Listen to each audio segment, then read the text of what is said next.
Welcome to Conversation Mill. Join me as I talk to individuals stepping out to pursue their passions, from small business owners to community leaders, and learn with me how we can work together to support our local communities and local economies. Visit conversationmill.com to learn more, but now please join us in conversation.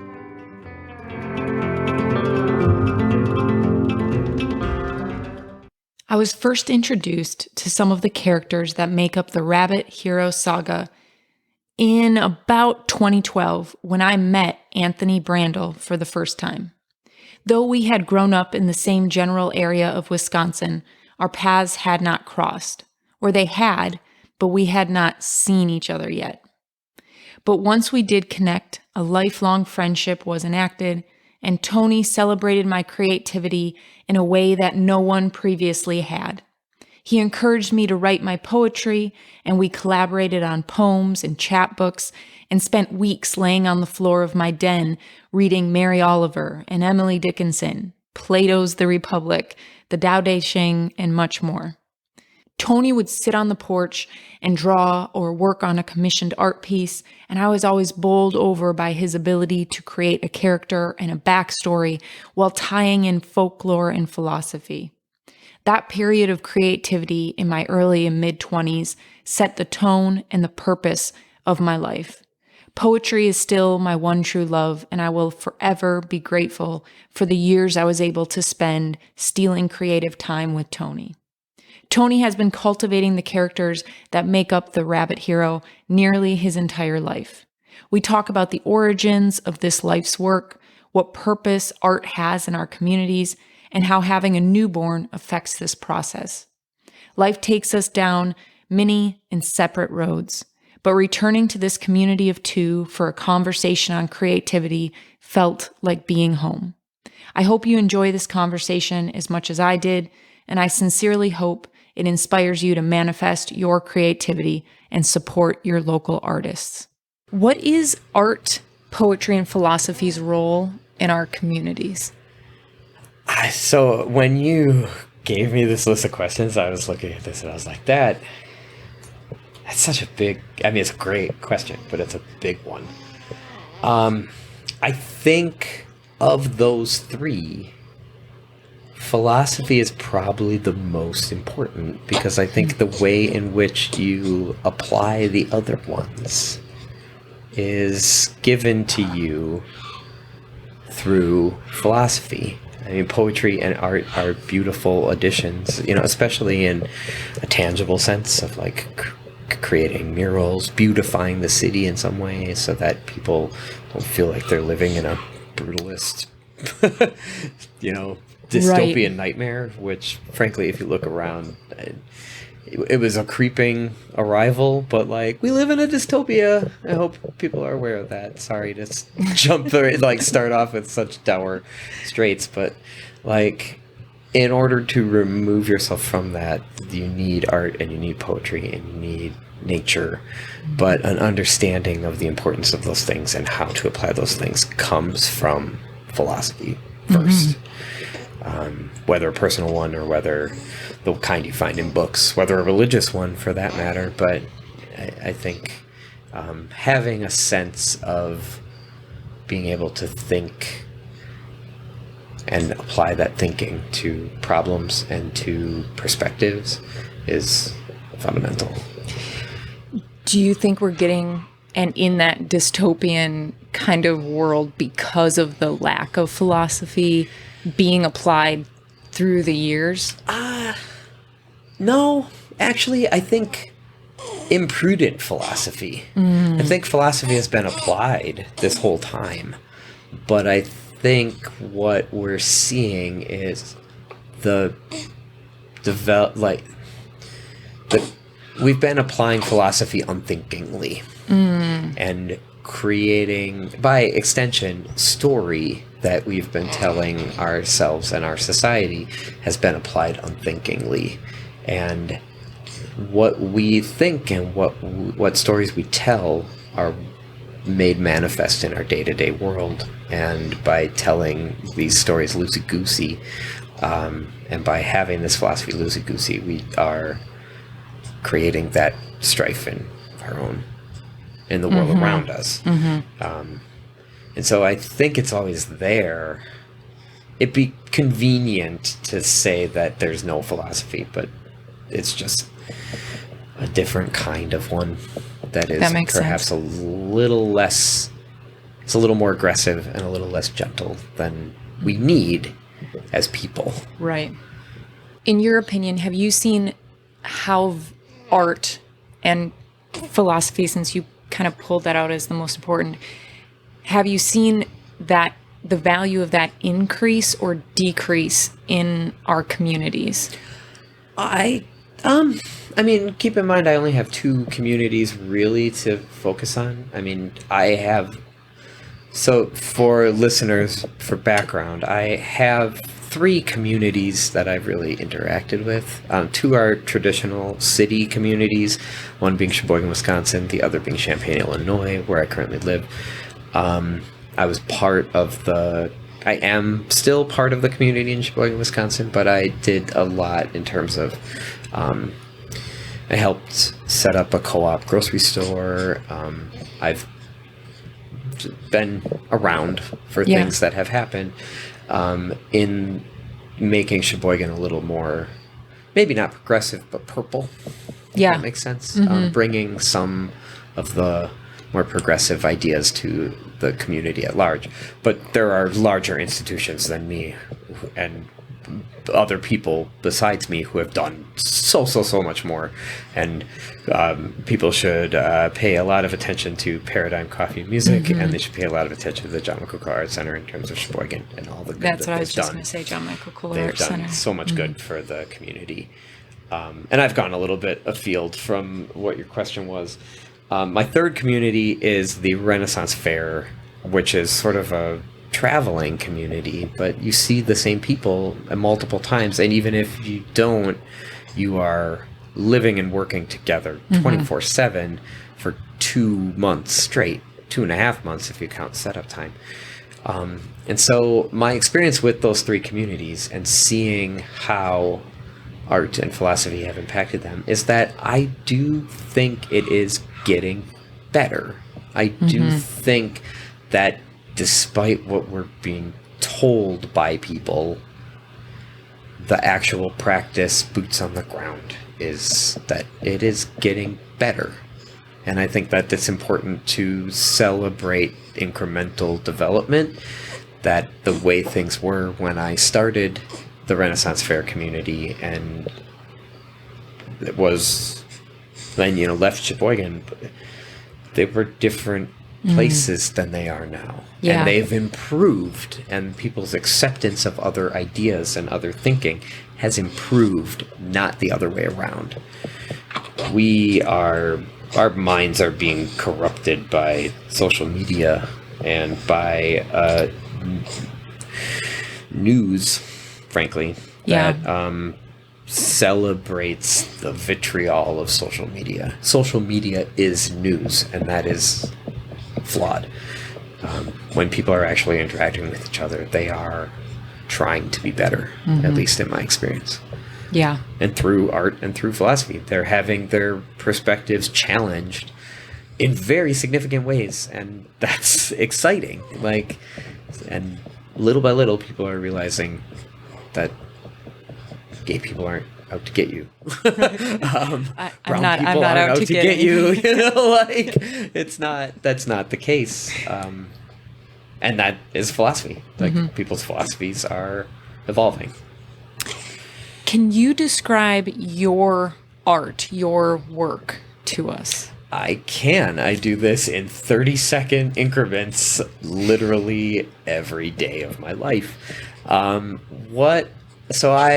Rabbit Hero is a narrative framework, essentially utilizing story blocks, comics, poetry, prose, just various format of narrative used by the viewer to create stories of their own. Essentially, primary element is the story block.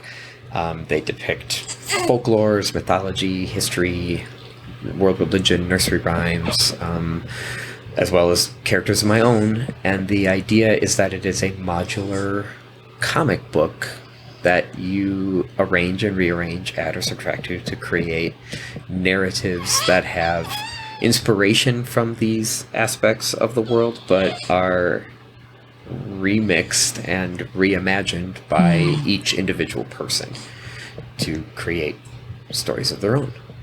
What inspired you to create and expand Rabbit Hero that way versus something that our listeners might be more familiar with, like just doing a graphic novel? This is kind of a twofold answer. There's like the, you know, woogey, like brain twisty one, and then there's the sincere answer. The sincere answer is that I have so many ideas and so many interests for things that I would like to tell stories of. Yeah. That sitting down to do a graphic novel of every single one of them is just impossible for me to do. Both, I work kind of slowly at times, and the nature of like picking one thing that is super interesting to put the time and effort into crafting is hard. And I've done it, and I am doing it. I'm sure we'll talk about that a little later, but like it's hard to really narrow that down, because there are it's just, I could go on and on about all these things that are deeply fascinating that you would want to tell stories of that I just will never get to. Yeah, and that kind of, not to cut you off, That's but okay. It reminds me of how, like, I'm doing this podcast, but the other day I took a break, walked around my friend Teresa's house, and then wrote a poem on my phone as I was walking because I got inspired. And then I was like, oh, I want to go write some more poetry. But I was in the house working on the podcast. Yep. And then I'm like, oh, there's this essay I want to write that's companion to this podcast. And so it's like multiple ideas at once. Yeah. Is that kind of how it is for you, where you're like, oh, I'm really into this folklore right now, but then all of a sudden you get inspired to write a poem? Yeah, exactly. That is exactly it. And so being able to create a narrative that actually dovetails nicely into the second aspect of that answer, is that this ties into Buffy the Vampire Slayer, is the way I like to explain it. I had a friend describe the show to me before I had seen it, and it was like near the end of the run before I saw it for the first time, and they described the show to me, and they were like, it's a comic book on television, it's got vampires, and like one of them becomes a good guy, and blah blah blah, and like going on and describing all of these things that I was going to experience in this show, and my brain was just on fire, like holy moly, this sounds like an incredible, I can't wait to see this. And then I watched it, and while I do really love Buffy the Vampire Slayer, it is totally different than what I had built up in my mind. And I was just like, how do you tell a story like that? How do you get what people think the story is to count without telling them a story and sort of collapsing that potential into one outcome? I love the fact that the way in which a lot of folklore has come to pass has been through an oral tradition, and the way in which people have been inspired by a story that they were told, and the way in which they then told it themselves, and the way they saw it differently. I mean, there are so many things I love to study for just that reason. The Bible is one of them. That we are given a concept, like a particular group's viewpoint of what counts. But there's so much more that doesn't count, or counts regionally, or is translated in a way that makes it not count, or whatever. That is so fascinating to me. And having the ability to sort of simultaneously give people that with folklore and history and mythology and my own stories of like, I don't know how people are necessarily interpreting them, but that's what is exciting. That's what lights those stories for people. Yeah, and that's pretty neat that you have all these different characters that, because sometimes I'll just take Lord of the Rings, for example, where there's all these characters, and you might go, oh, I'm really into this one Hobbit character, but he or she never gets a storyline. Yeah. So you never learn the background of it. Where with Rabbit Hero, you're kind of creating that storyline and who that character is going to interact with in your own head, and you can write whatever story you want. And your main character, who you really like, this creepy bugbear that I drew, and that's your character. Mm-hmm. And if he interacts with this weird-looking owl that you also like the way it's drawn, somebody else has taken that weird-looking owl and has, like, based their story around it. So your supporting character is somebody else's main character, which is life. Mm-hmm. That's life. Everybody's their own main character, and everybody else is a supporting player. Like, yeah, it just checks a lot of boxes in that way. When you look back, what inspired Rabbit Hero, and specifically the first character I encountered with Rabbit Hero was Amy Miss, before I even encountered Rabbit Hero. What inspired Rabbit Hero and specifically Amy Miss? Okay, so Rabbit Hero himself was inspired by the fact that my dad would grouse about rabbits in our backyard. And I made a character as like a little boy of a rabbit that was like helpful in a way that, you know, instead of being a nuisance, he would show up in other books. He would show up in other comics. I would do Batman comics, and I'd have like a rabbit. You know, It just was a thing I included. But then as I got older, I got into anthropomorphic characters like Yusaki Jimbo and Bone, and I evolved him to be that, or be a superhero version of that, and then be like a more, you know, slice of lifey kind of character. Mm-hmm. Like, so he had these iterations that changed over time, and then that coming back around to that idea of like a character who moves through other, you know, him showing up in the Batman comic is like he shows up in other stories. He's a Deus Ex Machina, essentially. He is like the thing that saves everyone else. The character of Amy Miss is, I don't even know if I could answer that, honestly. Like, so I have a friend from Sheboygan that I knew in high school. Still, I'm friends with her now, but don't necessarily, you know, talk on a daily basis. But who was named Amy, and she just had kind of a tough as nails, kind of take no nonsense kind of personality, and she just was very inspiring in terms of making a character. But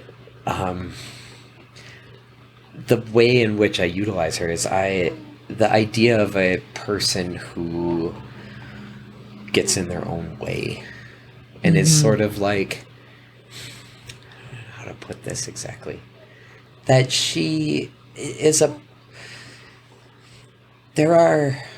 we get in our own way. I guess I'm going to elaborate on that. We get in our own way in life sometimes. Sometimes life works against us, and that's unfortunate. But in a lot of cases, it's like we want to do a thing. And the reason we don't do the thing is because we put other things in our path. It's not to say that making something a singular focus is going to make it come true, but it makes it easier. And not knowing what you want, or in a much more tragic kind of way, people who know what they want but have made a life of making reasons why they can't have it.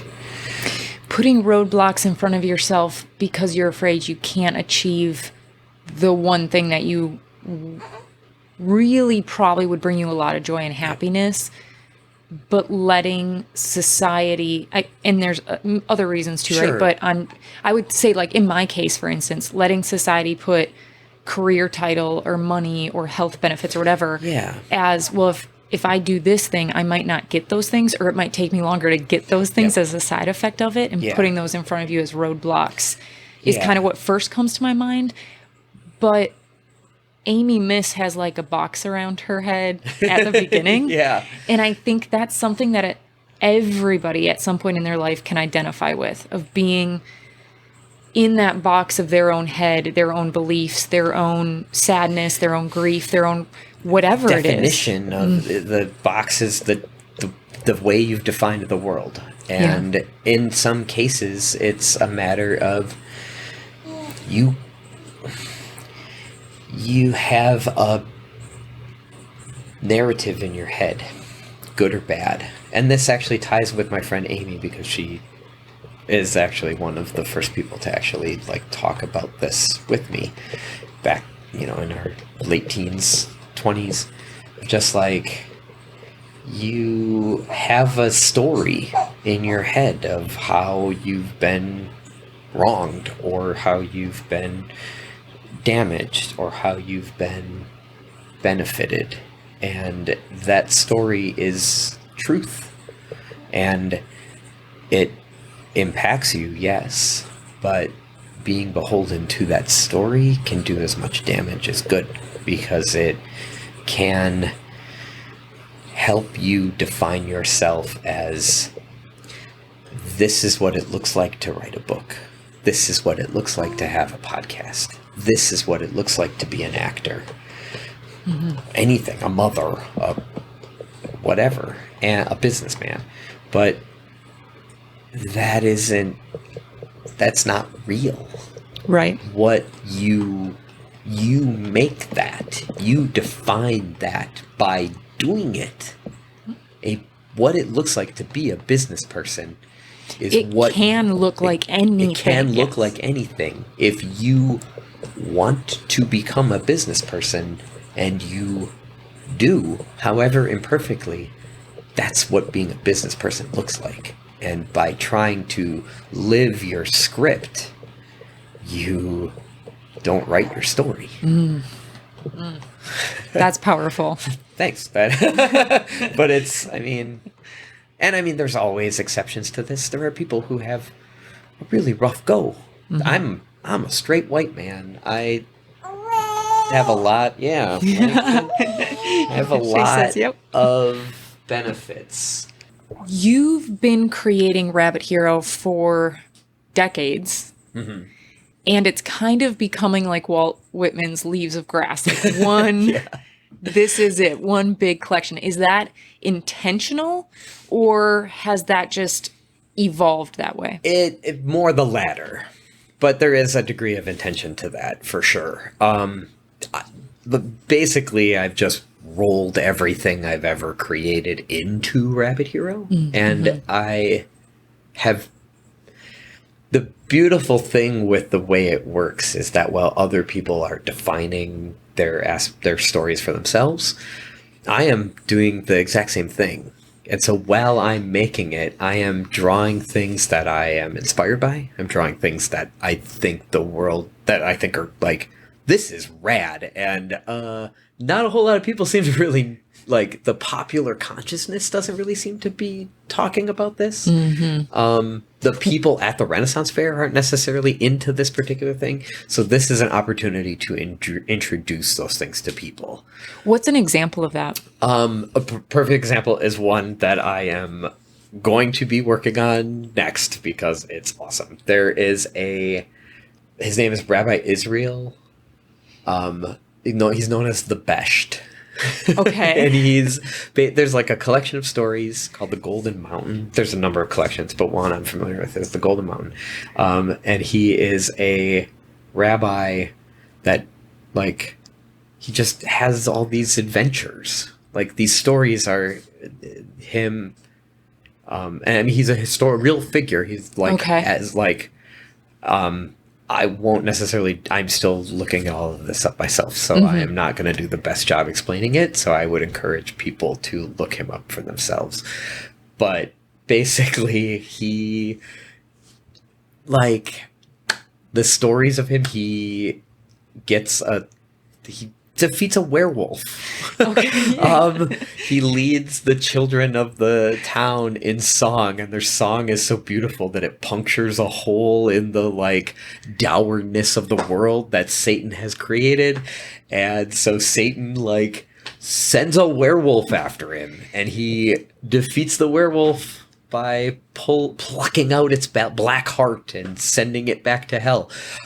Amazing. Yeah. So so this is like a real person. Yes. Was a historical person who then basically fan fiction was written. Basically, so to speak. Yeah. Basically, like there are just these stories told about him doing all these different feats, essentially, of just like why he's this super cool rabbi, why he's the best, like it's amazing. And so it's fun to find these things and like find stories that I myself am like, he takes out a werewolf. This is amazing. Like, this is fun. It's a fun story that is couched in a religious tradition that, like, it has its own morality or its own like prophetic whatever it's moral supposed to underpinning that is important to people of that faith. But also, objectively speaking, it's just a fun story to read. It's well written and an enjoyable adventure, essentially. And ripe to be reimagined or recreated in a new story. Or at least evocative enough that when I read it, it like immediately imprints in my mind and I want to draw it. Like, and if I'm going to draw it, I get to tell people about, like, you should read these stories. They're awesome. Yeah. And that's the exciting part for it. And for me, at least, is that there are characters definitely that are mine that I'm like, I'm into this character because he's a giant talking dog. That's amazing. But the world is just full of, and everybody keeps coming back to like Greek mythology because it's like the underpinning of the Western world. Like, we're the only part of the world that matters. There are so many other aspects of faith traditions and literary traditions that are exciting in their own right, that can be infused with each individual, like, at least from my perspective, because I'm the one that's drawing it, like my excitement, the things that inspire me and excite me, and the comic book aspects and things like that, to see these things through that lens. And I'm just one person, it's like there are stories that have existed for centuries in some cases, and other people, they're free for anyone to do. So I love that you're bringing all of that history kind of to what you're doing, and people, like, in the back of the Rabbit Hero, it references like where you can find out more, essentially. Like, this is from this story. And so someone could go and now read what you read that inspired you. Yeah. It kind of reminds me of how inspired I get when I read Joy Harjo, the poet, who's a Native American poet. Yeah. And she's writing from that perspective and that tradition, that culture, and slipping in the traditional stories and what's almost been lost. And it's like, oh, this is brilliant. Well, and like, again, like I'm a straight white man. Like it's slippy territory for me to be touching on, to be utilizing some of these things. The difference being is that at no point in time am I ever taking this, at least I'm trying not to take this from this tradition and lay ownership upon it. Exactly. I am merely visualizing what I see in my head when I read these stories. And anyone else is free to do the same, and they should do the same. These are great stories that should be shared with the world. And your passion and your excitement about it, and the way you bring it to people who don't know about it, is from the perspective of, check out this culture. This out. Check out this. Go to them. Go to the source. Go to the source and find these stories, because they are they're all great. Some are bananas. Some are like incredibly heartfelt, but all of them are of value. And so being able to tell people just don't even know that they exist.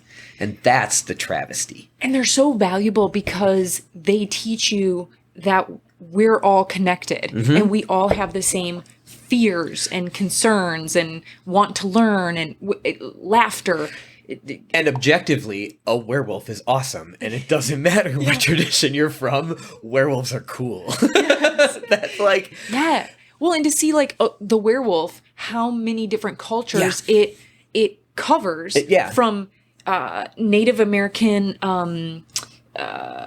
skinwalking and I'm blanking on the name, but kind of the transformer. Sure. Yeah. Out west, they had that character that was like half man, half wolf. Yep. And then now you're talking from a Jewish tradition, Israeli tradition. And I mean, again, to Eastern European to Africa, you know, they're where tigers, where jackals, where, you know, whatever animal fits the bill, so to speak. Whatever, you know, the area that you're from, it's a werewolf because wolves were the predator of that particular region of the world. But to see that wherever we are, we create the same stories with the regional twist. It's not the humanity that leaves it. Yeah. It's the region. Like, what so you just said. so you can affix it to your personal experience, because that's what these stories have always fundamentally been about, is the personal experience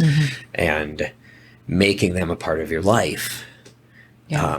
And that, in its small way, is by not being something, and there's a book, but not, by and large, Rabbit Hero isn't something that, like, yes, you put it on a shelf, but it's not like a book where you put it on a shelf and you know what's inside that book because you've read it, but, like, it isn't immediately accessible.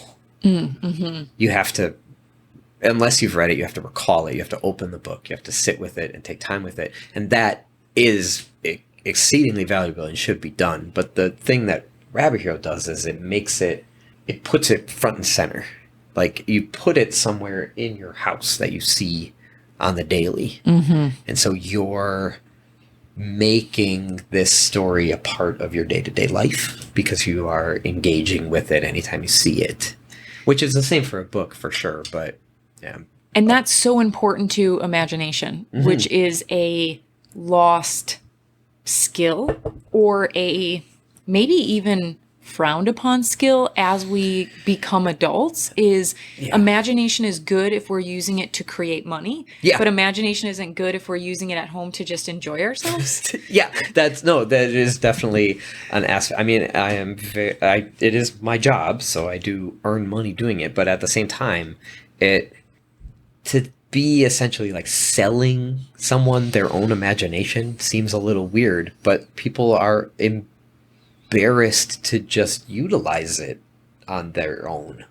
I think you're selling them a tool to access their imagination. And that is kind of the way I think about it, you know, is that's what they are.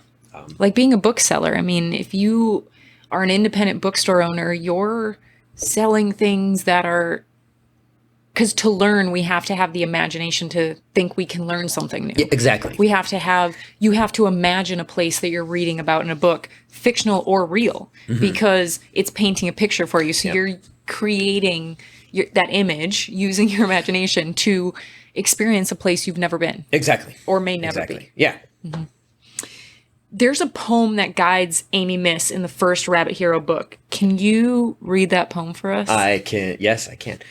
The Cado. I'm going to preface this really quickly with just a little bit of explanation for your listeners of what it is. So the Cado was referenced in a book of haikus I got at an airport and was deeply interesting. And there has been literally nothing I can find internet-wise as to more information about it, other than the poet Basho ascribed to this practice, which he referred to as Cado, It translates to the way of poetry or the way of the flower. There's also like an element of like creating floral patterning that is Kado. I've seen that, and it's Japanese, in Japanese, I believe. origin. Mm-hmm. But this way of poetry, the Kado being the way of poetry, is really enticing to me, and I became utterly consumed with this idea of what the Kado, what does Basho mean by this? Mm-hmm. And the best way that I've been able to sort of understand it is that it's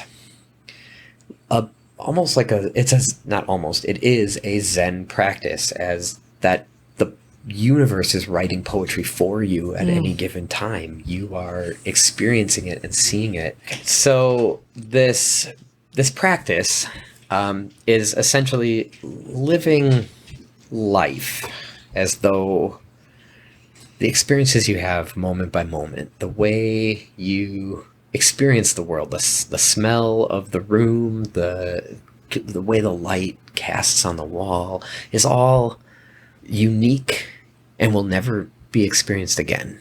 And so like seeing it and being present with it is, I mean, what poetry frequently is attempting to capture is to take that and distill it down into language, to make art out of language describing those things. Mm-hmm. And Basho just, it seems to me, takes it one step more abstract, and is that you get the opportunity to just read the poem because the poem is played out in front of you. And so like experiencing it in that way is a way to live your life.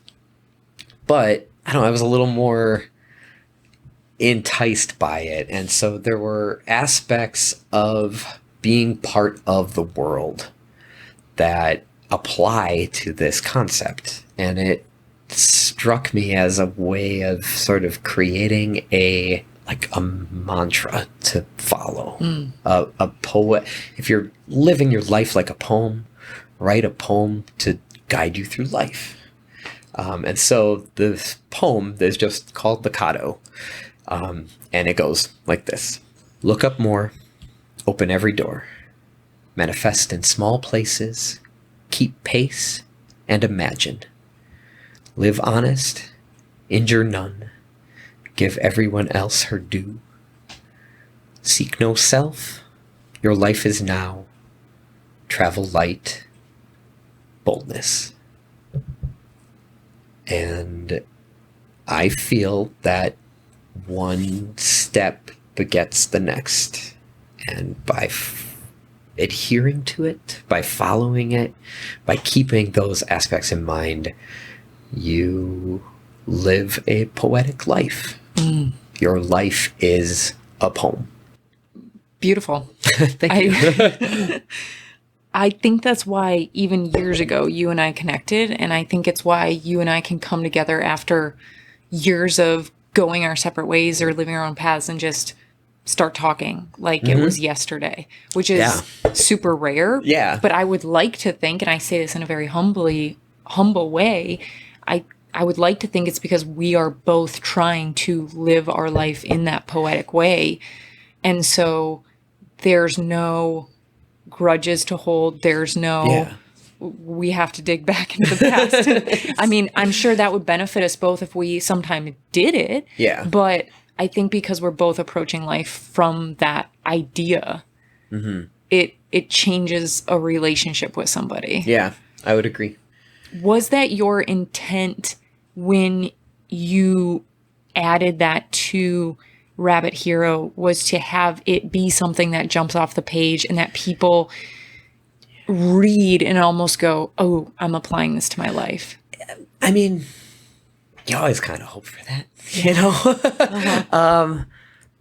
But yeah, I mean, if I didn't have that aspect of hope for it, I wouldn't have included it. But to me, it just is, each one of those tenets have multiple ways of understanding them, and to sort of crack each one open and dig into it a little bit, not just take it as a platitude. Look up more. I mean, they're simple phrases. I mean, that part of that has to do with the sort of Zen concept behind it, that they should be simple. It is simple.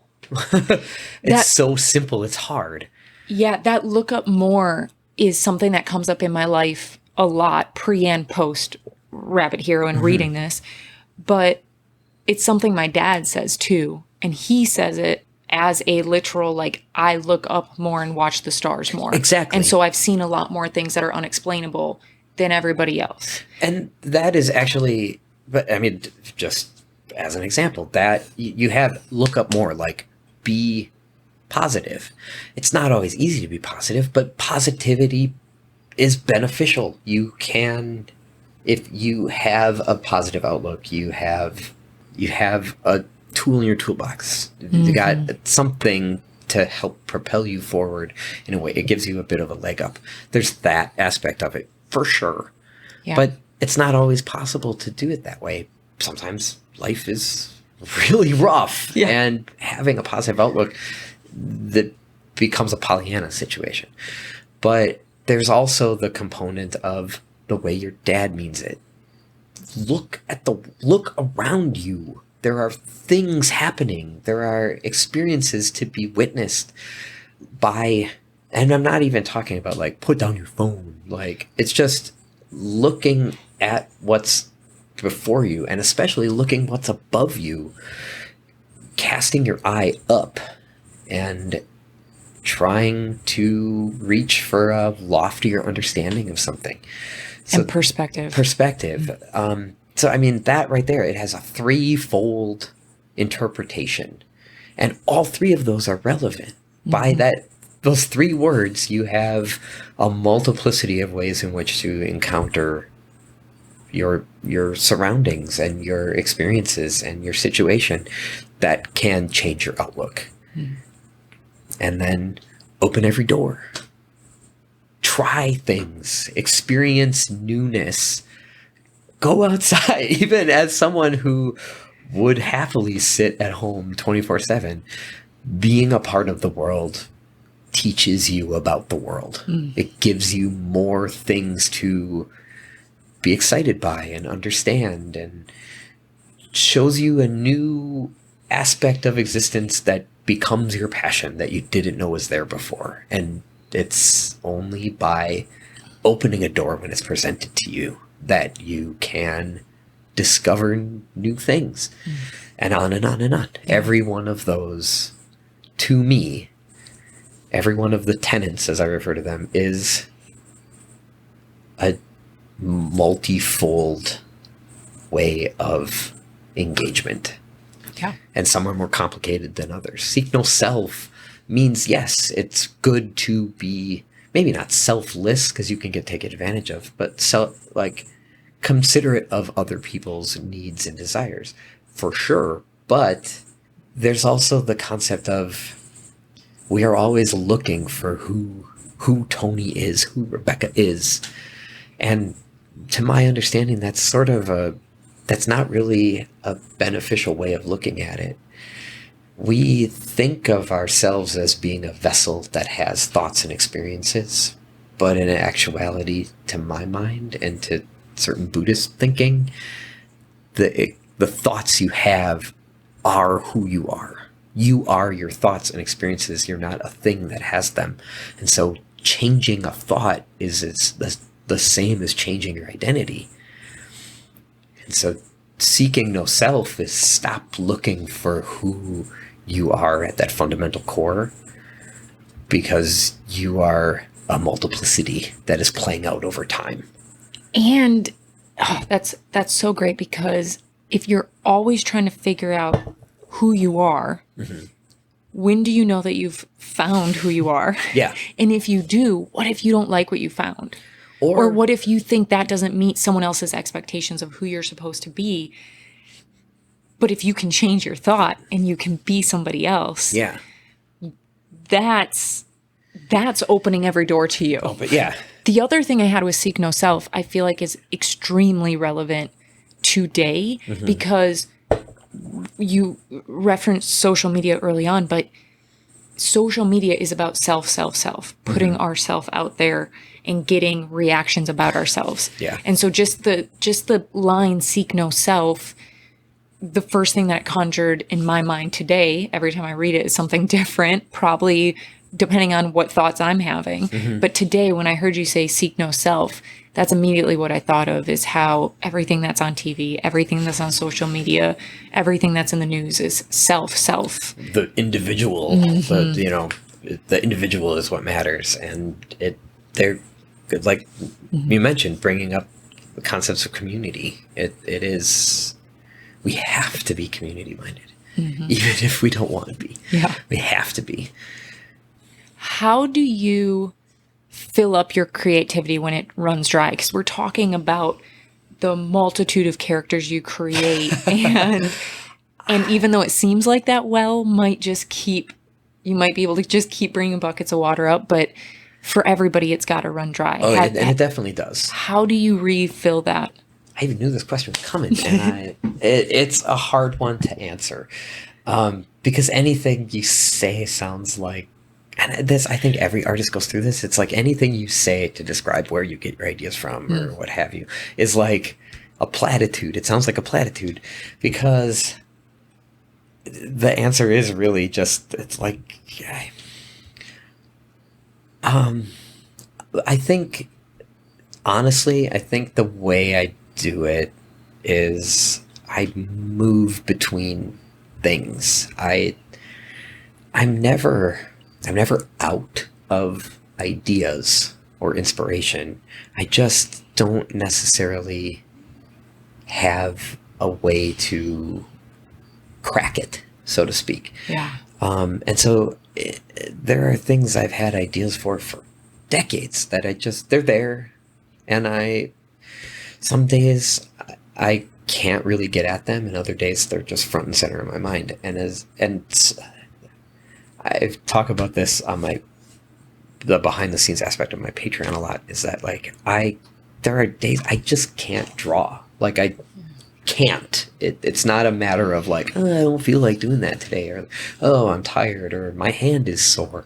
It's like all the factors could have lined up to be utterly perfect, and I completely lack the ability to translate something into visual form, and it just means that I've burned it out. And so I put it aside for a little bit, not too long, because it's my job, but part of it is the reason I'm able to make it my job is that I have found a way to make myself do it even when I don't want to do it. And that sounds like I've sucked the joy out of it, but there's a legitimate aspect to that, is that you have to be able to show up. And some days the world is working against you. I have a newborn daughter. She's not working against me, but like, I want to be present for her experiences. I need to take care of her. Both of those things are true simultaneously. And her being here doesn't stop Rabbit Hero. Like I want to do it, and I have to do it. Being able to work that in it's just requisite. You can't do it without that. And I've just taken the time to force myself to learn that skill, I guess. Because you have created a career that has garnered you money to live out of your art. Yes. Which I kind of want to pivot a little bit out of the creativity to some of the more concrete things that I think young artists are probably afraid of making a living at their art. Yeah. Can you talk to us a little bit about, for you, I don't think I have a direct question because it might have happened at a different time, but kind of what was your process into that of going, I'm going to do this full time and I got to make a living? That actually was very loosey-goosey. It was more like building on one event, from one event to the next, taking one creative impulse, exploring it, and then not putting it aside, but keeping that as part of, I've talked about the toolbox a lot, but like putting that and keeping it in the toolbox, and then exploring something else and keeping it in the toolbox, exploring something else. And none of them really took until I started doing Renaissance fairs and started doing the blocks aspect of it is really what made it click in a way that made it possible. So there is a certain element of luck, I guess. It would be lying to say that there wasn't, you know. I'm very fortunate that people like my art, like, you know, they're picking up what I'm putting down, and that is good because you're not always guaranteed that. What I tell people when I'm at the Renaissance Fair and parents will bring their kids, or kids come of their own volition and have questions, and I get asked on occasion, like, what does a kid need to know in order to be able to do that for a living? And the two things I come to are people don't know what they want until you give it to them. And you are the only person who sees things the way you do. You are the only person who will ever see things the way you do. You gotta keep it weird. Like, your particular viewpoint, however strange it might be, is only possible because of you being you. And that is what you need to do. That. Because trying to fit it into a particular box is always going to hobble you in some way. And yes, you will find publishers and you will find people who will tell you you need to change this or change that. In order to make your movie, you need to change this because this is what the focus group has decided is going to sell. That is nonsense. That's how to get a big budget, I'm sure. Absolutely. But if you want to make plays, make plays. Don't wait for somebody to give you permission to make plays. Make plays. Write your play. Get your actors. Put them on. If you want to make comics, sit down and draw. Draw comics. If you want to write, sit down and write. And if it's weird and it doesn't look like anything you've ever seen before, that's all the better. That is what will make it happen. And you got to be persistent. You can't give up on it because it's easy to give up. Because your idea is weird. Most people are not going to be on board for your idea. They're going to tell you, you shouldn't use talking animals because people will like this better if there's actual human beings involved. That's nonsense. There are people who definitely like it that Rabbit Hero has people in it, but there are definitely people who like that it has talking animals in it as well. You've been traveling around the country with these Renaissance fairs. What is the greatest lesson you've learned from spending time in different regions of our country? We are simultaneously all the same and wildly, wildly, wildly different. And so making a generalized statement about what America is like is nonsense, because Arizona is totally different than North Carolina. And at the same time, people laugh at the same jokes. People are excited by the same kinds of magic. People are thrilled at whimsy in the same ways. But what they find whimsical is very different. And it's important to meet them where they're at. I love that you said they laugh at the same things. They do. They really do. My wife is an incredibly hilarious performer, and seeing people laugh at the jokes she tells it's pretty ubiquitous. Yeah. And it's pretty great to see.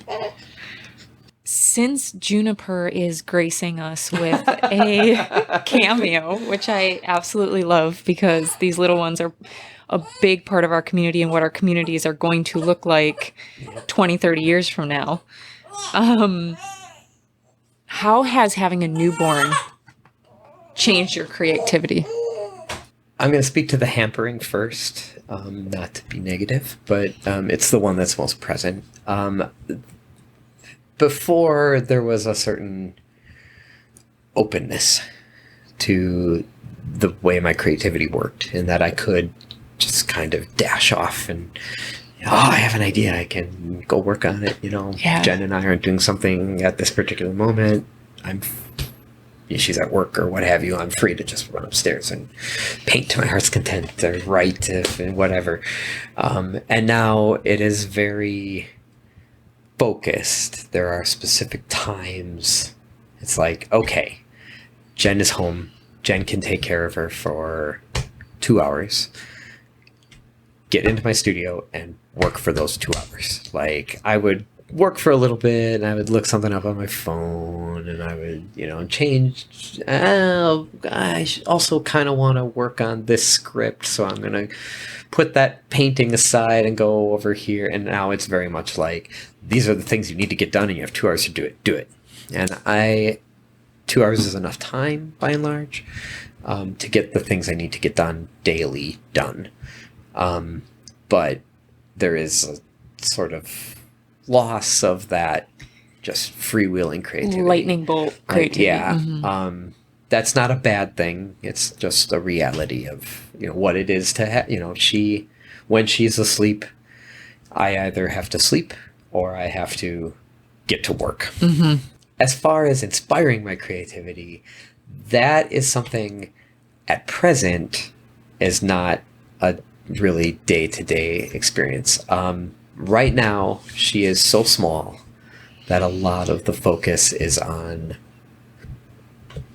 making sure I keep her alive, making sure she's happy and loved, having her roll over and making sure she's fed, and all of those things that haven't given me anything to really be inspired by just yet.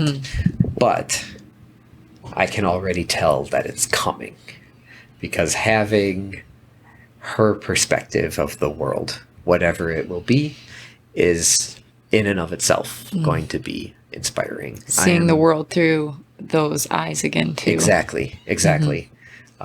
Which is exciting. And it's enjoyable to have her and to be learning all of these aspects of what it means to keep a little human alive now, because they become more ingrained and give you more of an opportunity for the good stuff. Yeah. What are you currently working on, and will we get another Rabbit Hero book? No pressure. Oh, for sure. You're like, when Juniper is 20, sure. No, I'm laughing because the laundry list of the things I'm working on is significantly huge. So yes, there are a minimum of 2 more Rabbit Hero books. A minimum. The narrative of the first one continues through the entire Kato, all the way up to the end. And so the 3 books are 4 chapters apiece, and they each talk about each chapter talks about one of the Kato. So I will finish that for sure. Main focus right now is the second one. It's in process. I am desperately trying not to make a George R.R. Martin situation occur. But I put time into it every day or every other day, and I'm feeling pretty good about February or March, but maybe not. Okay. But it is happening. During the pandemic, made a superhero comic just for my own enjoyment. On my Patreon, I did a choose your own adventure. Basically, patrons vote every 2 pages as to what happens. A character is talking off panel, and they are given options as to who that character is, and they would vote to decide, and then I would make the next little bit. Yeah. And so the first issue of that is drawn and everything. I'm just doing a little bit of like the cover and the back matter and things like that. And then I'll have a second issue of that as well through the Patreon. I am doing a tarot card deck and game with my friend Dan Berkey. He is developing a tabletop game off of a tarot card deck. So we'll have Rabbit Hero tarot cards that are also a board game, or a tabletop game, I should say. But the focus right now really is the second Rabbit Hero book. I'm trying as hard as I can to fit as much of that in as I can day by day. To kind of wrap up our conversation today, this is a question that I've been asking most of our guests. But if you could sit down with anyone living or dead and have a one-on-one conversation like we've had today, who would you like to sit down with? I mean, okay. There's any number of people. I mean, I'm so deeply interested in so many things that the idea to just have full access to Jesus, is like the historical Jesus. Yeah. Is fascinating. But just because I feel like I might actually get along with him as a person, I would love to have a one-on-one conversation with Kurt Vonnegut. Oh.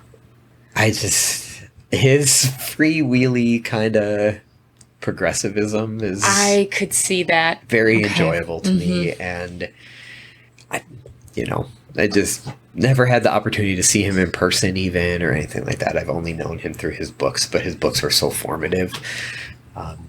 So that's more my personal. I'm sure that the second you stop recording, there'll be a million more. And just because I brought him up the person of Jesus, I would really, just because I would like to get okay, so this is what actually was going on. This is what my actual experience was. You are the second person back to back. Really? To give that exact answer. I mean, everything is through a bunch of other people's lenses. A lot of them are dumpy old men. And I would really just love to get a sense of where all these narratives were being built off of. Yeah, not to undermine it or not in any kind of way, just really out of the sense that he clearly was an interesting enough person that multiple people wanted to write about him, even before being a believer in him became one of the most fundamental faiths in the world. He was clearly deeply interesting to people. And so I am deeply interested in that person. I want to meet the person that would make me want to write a book about him. Very well said. Thank you. Thank you so much for taking time out of your day and for bringing Juniper along to the podcast as well. I love that. That might end up being people's favorite part. It's just knowing that there's a little nugget on the other end of this. Oh, yeah, there is indeed. Well, thank you so much. I appreciate you. I appreciate you. Thank you. Thank you to Tony and to Juniper for joining us today on Conversation Mill and bringing a conversation that really expands what we think about art and philosophy in our communities. If you want to learn more about the Rabbit Hero, the links to Tony's sites will be in the show notes, but you can also follow him on Instagram at The Rabbit Hero.